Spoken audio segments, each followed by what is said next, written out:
You can roughly locate any community in the world, somewhere along a scale running all the way from democracy to despotism. One to the democracy end, another somewhere in the middle, and a third. Let's find out about despotism. This man makes it his job to study these things. Well, for one thing, avoid the comfortable idea that the mere form of government can of itself safeguard a nation against despotism. Germany, under President Hindenburg, was a republic. And yet in this republic, an aggressive despotism took root and flourished under Adolf Hitler. When a competent observer looks for signs of despotism in a community, he looks beyond fine words and noble phrases. For which it stands, one nation, indivisible, with liberty and justice for all. Many observers have found that two workable yardsticks help in discovering how near a community is to despotism: the respect scale and the power scale. A careful observer can use a respect scale to find how many citizens get an even break. As a community moves towards despotism, respect is restricted to fewer people. A community is low on a respect scale if common courtesy is withheld from large groups of people on account of their political attitudes. If people are rude to others because they think their wealth and position gives them that right, or because they don't like a man's race or his religion.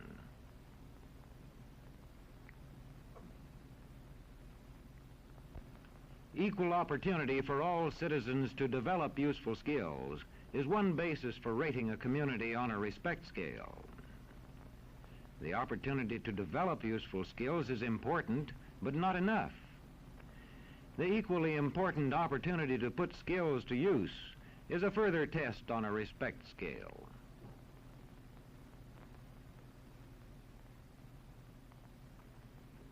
A power scale is another important yardstick of despotism. It gauges the citizens' share in making the community's decisions.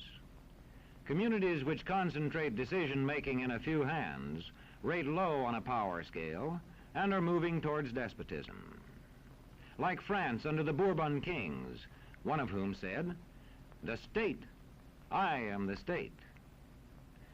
Today, democracy can ebb away in communities whose citizens allow power to become concentrated in the hands of bosses. What I say goes, see? I'm the law around here. The test of despotic power is that it can disregard the will of the people. It rules without the consent of the governed. Look beyond the legal formalities of an election in measuring a community on the power scale to see if the ballot is really free. If the citizens can vote only the way they're told, a community approaches despotism.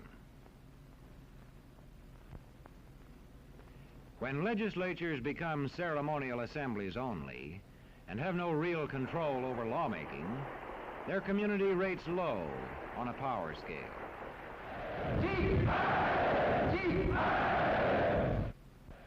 In a downright despotism, opposition is dangerous, whether the despotism is official or whether it is unofficial.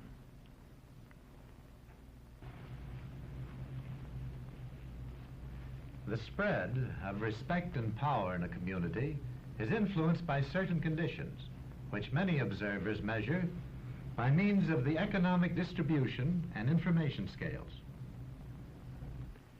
If a community's economic distribution becomes slanted, its middle-income groups grow smaller, and despotism stands a better chance to gain a foothold. Where land is privately owned, one sign of a poorly balanced economy is the concentration of land ownership in the hands of a very small number of people. When farmers lose their farms, they lose their independence. This one can stay on, but not as his own boss anymore. To the extent that this condition exists throughout a nation, the likelihood of despotism is increased. In communities which depend almost entirely on a single industry, such as a factory or mine, maintaining economic balance is a challenging problem.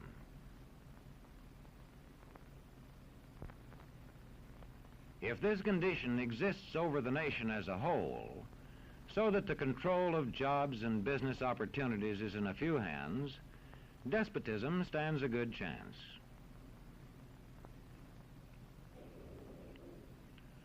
Another sign of a poorly balanced economy is a taxation system that presses heaviest on those least able to pay. A larger part of a small income is spent on necessities such as food. Sales taxes on such necessities hit the small income harder. In the days of the salt tax, feudal despotisms were partly sustained by this and other effects.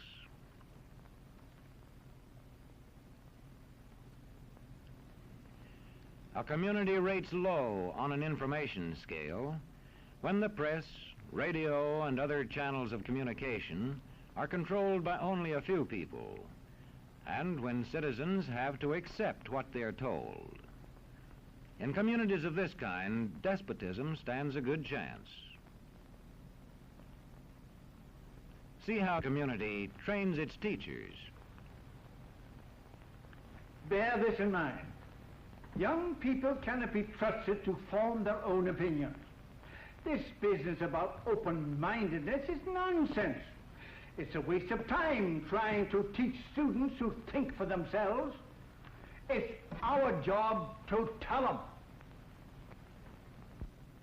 And when teachers put such training into practice, despotism stands a good chance.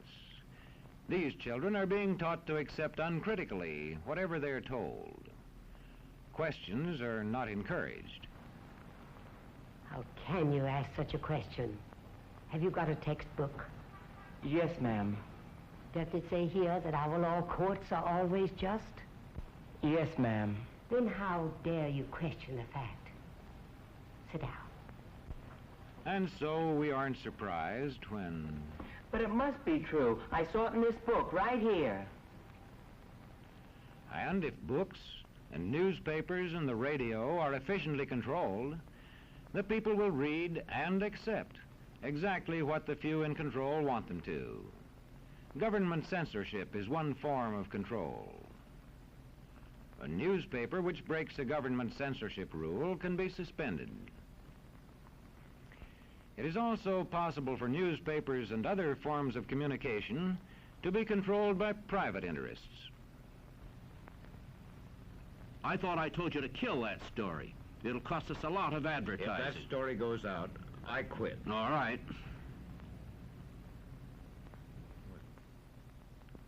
What sort of community do you live in? Where would you place it on a democracy-despotism scale?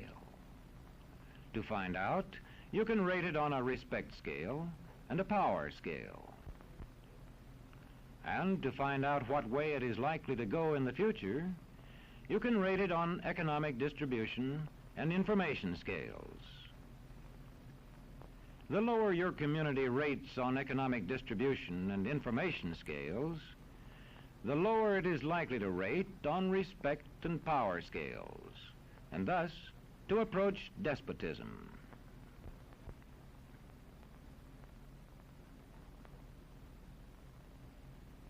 What happens in a single community is the problem of its own citizens.